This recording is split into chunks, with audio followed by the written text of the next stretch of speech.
साथियों नमस्कार, कैसे हैं आप सब लोग। मजामा केम छो कसा आहेस। आप सबको जय श्री राम, जय बालाजी की, जय खाटू श्याम जी की। साथियों आज सुबह ऑफिस में आ गया और ऑफिस में आते ही मुझे एक इम्पॉर्टेंट टॉपिक जो है दिखाई दिया और वो टॉपिक था रीअसेसमेंट को लेके। साथियों बेसिकली रीअसेसमेंट एक कैंसर है और इनकम टैक्स का सेक्शन 148 इस समस्या से डील आउट करता है। बेसिकली समस्या लाइफ में इसलिए कहूँगा क्योंकि आप सब कुछ रिजॉल्व कर चुके हो विद द डिपार्टमेंट। आप टैक्स भी दे चुके हो, आपका रिटर्न भी फाइल कर चुके हो, उनका हरा फ्लैग भी आ गया है।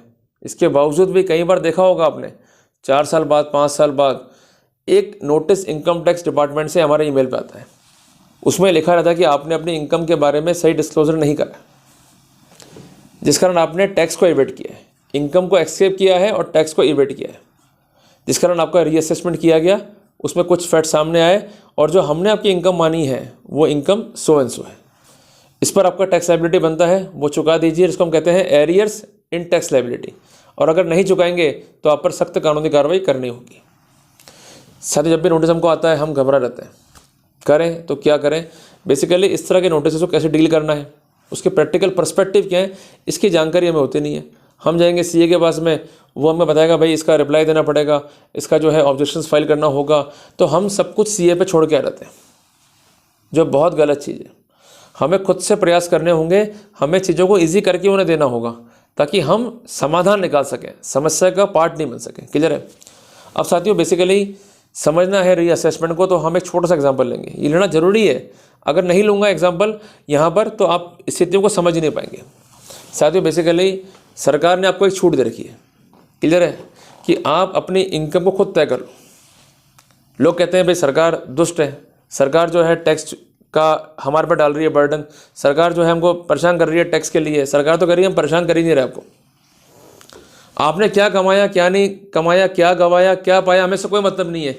आप खुद असेस कर लो कि आपकी इनकम के, अगर आप तनख्वाह कमाते हो मीन्स वेतन से आपकी आय है, तो आप उस सिनेरियो में क्या इनकम कमाते हो सरकार को बताओ और जो आपका रिलेवेंट टैक्स रेट है उसके अनुसार टैक्स को पे कर दो। क्या प्रॉब्लम आ रही है मुझे बताओ।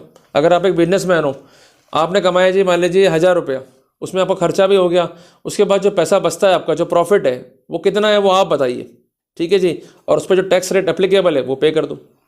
तो जब ये सरकार ने छूट आपको दे रखी है, इस छूट को हम कहते हैं कानून की भाषा में सेल्फ असेसमेंट। खुद से करो, क्लियर है, पर क्या करो, असेसमेंट खुद से गणना करो कि मेरा क्या तो पैसा आया, मेरा क्या खर्चा हुआ, मुझे क्या क्या डिडक्शंस मिल सकते हैं, मुझे क्या क्या डेप्रिसिएशन मिल सकता है, मुझे क्या क्या अलाउंस मिल सकते हैं। क्लियर है।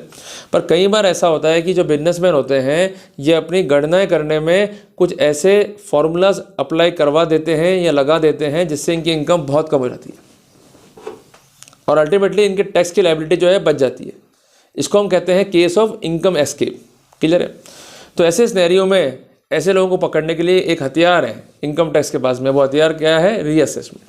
क्लियर है। जैसे मान लीजिए आप बाजार जाते हैं तो आपकी मम्मी ने आपको दिए 100 रुपये कि जाइए और सामान लेके आइए। आप गए, सामान ले आए और सामान आया 80 रुपये का। अब आप चला गए कि भाई मैं बाजार गया हूँ, सामान भी खरीदा है, तो ये जो आए गए हैं इसका पैसा कौन देगा। तो आप 20 रुपये क्या करते हैं, जेब में रख लेते हैं।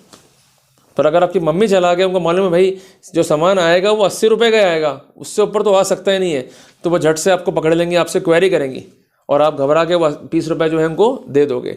यही केस है रीअसेसमेंट का कि इनकम टैक्स आपसे पूछ रहा है कि भाई वो पैसे कहाँ गए जो आपने एस्केप कर दिए, उसका हिसाब ले आओ। अगर हिसाब लेके नहीं आए तो कानूनी कार्रवाई करेंगे।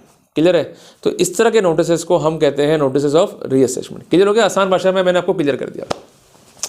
साथियों एक मामला जो है मैं पढ़ रहा था मॉर्निंग में, जजमेंट है बॉम्बे हाई कोर्ट का, ऑक्सफोर्ड यूनिवर्सिटी प्रेस बनाम DCIT इनकम टैक्स सर्किल के नाम से जजमेंट है। जजमेंट जो है ये प्रोनाउंस हुआ है 11 फरवरी 2025 को, जिसका केस नंबर है 1894/2022। साथियों यहाँ पर 2 स्टेप में जो है इस केस को लड़ा गया। सबसे पहला स्टेप था कि नोटिस इनको आता है और उसमें लिखा रहता है कि आपने इनकम को एस्केप किया है, क्योंकि बेसिकली आप एक फॉरेन कंपनी हो, आप एक डोमेस्टिक कंपनी नहीं हो।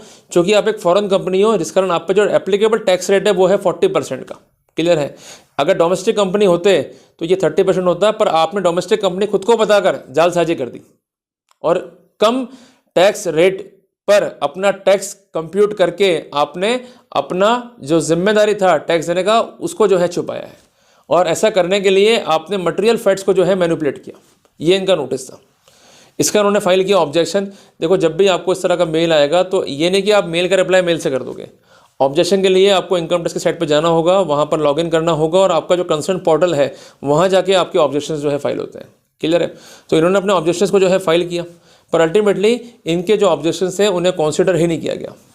इनका एक प्राइमरी ऑब्जेक्शन ये था कि 4 साल बाद ही रीअसेसमेंट क्यों? जब पहले आप कंप्यूट कर रहे थे as per rate of domestic company, तो अचानक ऐसा हुआ क्या कि आपने हमें मान लिया फॉरेन कंपनी। और दूसरी इंपॉर्टेंट बात यह कि रीअसेसमेंट का बेसिस कहीं ये है ही नहीं कि टैक्स रेट को गलत रूप से अप्लाई किया गया। उसका बेसिस क्या है कि आपने इनकम के बारे में जो सूचनाएं दी हैं वो कंप्लीट नहीं है, वो इनकम्प्लीट है, और आपने उनको छुपाया है।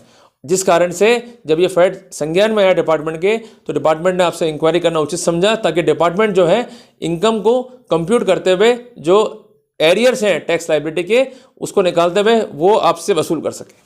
क्लियर है बात? ये तो ये बेसिस है कंसर्न असेसमेंट का, कि failure to disclose all the material facts required for assessment in toto. In toto means completely, ये एक लैटिन वर्ड है इन टोटो, यही इसका बेसिस है। तो कोर्ट ने कहा कि जो ये पैरामीटर है ना, बेसिकली ये एक प्रशासनिक पैरामीटर है, बट जब भी ये लोग करते हैं एडजुडिकेट इस तरह के मामलों में, ये मानते हुए कि आपने इनकम को छुपा लिया, ये मानते हुए कि आपने इनकम को एस्केप किया है, then it becomes a jurisdictional parameter. What it becomes? A jurisdictional parameter. Jurisdiction means क्षेत्राधिकार। जहाँ क्षेत्राधिकार है तो वहाँ वाद कारण अपने आप होगा, क्योंकि आपने ऐसा कृत्य किया है कि डिपार्टमेंट को मजबूरन जो है इंटरवीन करना पड़ा। वहाँ पर एक कॉज पैदा कर दिया आपने। ठीक है जी, आपने पिक्चर देखी होगी भाई, स्त्री। क्लियर है? तो जब जब बुलाया गया स्त्री को, तो पैरामीटर क्या था कि रात में घूमो। ठीक है जी, और वो स्त्री जो है टोटली अट्रैक्टेड थी टूवर्ड्स दी पुरुष। एक एग्जांपल ले रहे हैं अपन समझाने के लिए।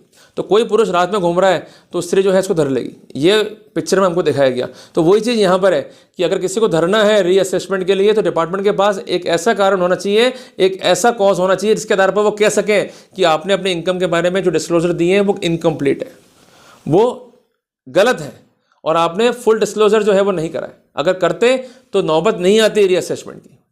साथियों, यहाँ पर कोर्ट ने वापस से एम्फेसाइज करा इस बात को कि the section 148 of IT act will come into motion when the concern assessee, assessee means जो इनकम टैक्स को पे कर रहा है उसको हम कहते हैं assessee, assessee fail to disclose all the full and true material facts and particulars which are necessary to adjudicate the complete tax liability. यहाँ पर एक इंपॉर्टेंट जजमेंट है, उसको भी रिलाई किया गया, DIL limited versus assistant commissioner of income tax. Judgement है वर्ष 2012 का, साइट हुआ है 2012 वॉल्यूम 8 taxman.com के अंदर, जिसका पेज नंबर है 290, जिसमें स्पष्ट किया गया है कि इनकम को एक्सकेप करना ताकि टैक्स को हम बचा सकें, ये बेसिस है सेक्शन 148 का। क्लियर है? अगर किसी व्यक्ति ने अपने इनकम के बारे में पूर्ण ब्यौरा नहीं दिया है, इनकम को छुपाया है, मटेरियल फैक्ट छुपाए हैं, तो ये ग्राउंड बनेगा रीअसेसमेंट का। अगर टैक्स लायबिलिटी को कंसीडर करते हुए टैक्स स्लैब को चेंज किया गया, क्लियर है, तो ये ग्राउंड नहीं बनता है to open the reassessment as per the protocol of section 148 of the concern IT act. साथियों, इस मैटर में क्या हुआ था, जो कंसर्न कंपनी है इसने बेनिफिट लिया खुद को यह कहते हुए कि मैं एक डोमेस्टिक कंपनी हूँ, जबकि थी एक foreign company concern income tax department के अनुसार। बट जब फैक्ट्स रिकॉर्ड पर आए और जो प्रीवियस इनके रिटर्न से वो रिकॉर्ड पर आए, उससे मालूम पड़ा कि डोमेस्टिक कंपनी मानते हुए ही इनसे जो टैक्स है उसकी वसूली की गई। तो अचानक ऐसा हो क्या गया कि आप इनको मान रहे हो फॉरेन कंपनी। तो कोर्ट ने कहा इस तरह का जो बिहेवियर है, ये बिहेवियर जो है आर्बिट्री है, इलीगल है और डिस्क्रिमिनेशन कॉज कर रहा है, मीन्स भेदभाव कर रहा है, जो कि अच्छी बात नहीं है। तो कुल मिला के कोर्ट ने यहाँ पर जो इम्प्यून नोटिस था और जो फर्दर इसका ऑर्डर था उसको सेटिस्फाइड कर दिया, और ये कहा कि जो रीअसेसमेंट के ऑर्डर्स हैं ये टोटली गलत है। तो साथियों, ये जजमेंट जो है हमें सिखाता है 5 महत्वपूर्ण बातें जो हमें समझनी होगी। पहली बात, 148 IT एक्ट के लिए बेसिस क्या है कि आपने अपनी इनकम का ट्रू, दूसरा फुल मटेरियल डिस्क्लोजर नहीं दिया। अगर टैक्स स्लैब में चेंज हो गया, आपने खुद को डोमेस्टिक कंपनी मान लिया जबकि हो आप एक फॉरेन कंपनी, तो भी ये स्थिति नहीं बन सकती है कि आप जिम्मेदार हो, क्योंकि अगर शुरुआत से ही डोमेस्टिक कंपनी मानते हुए आपसे कोई वसूली की जा रही है, तो बाद में आपका स्लैब जो है चेंज नहीं हो सकता है, क्योंकि आप बाउंड हैं by the preview of rule of stopper, जो कि गवर्न होता है इंडियन एविडेंस एक्ट से। तीसरी इंपॉर्टेंट बात, इस तरह की जो प्रोसीडिंग्स हैं वो रूटीन मैनर में नहीं हो सकती। चौथी बात, लॉन्ग टाइम के बाद में without any basis, without justification ये कार्रवाइयाँ जो है विधि सम्मत नहीं है। ऐसी कार्रवाइयाँ होने पर, नोटिस आने पर घबराएं नहीं, आप फाइल करें अपने ऑब्जेक्शंस, कंसिडर नहीं होते हैं, फाउंडेशन बेस आपका मजबूत है, तो आप हाई कोर्ट जाकर अंडर रिट ज्यूरिडिक्शन रेमेडी जो है वो सीख कर सकते हैं। तो क्लियर हुआ ना आपको, चीज़ें आसान है पर करना पड़ेगा, नहीं करोगे तो वहाँ नुकसान आप ही खाओगे। तो इसलिए जब भी आप रिप्लाई कर रहे हो तो जिस ग्राउंड्स पर आपने अपना असेसमेंट किया है उसी ग्राउंड पे आपको अपने ऑब्जेक्शंस फाइल करने हैं, ये एक बेसिस है, इसको आप समझ लो।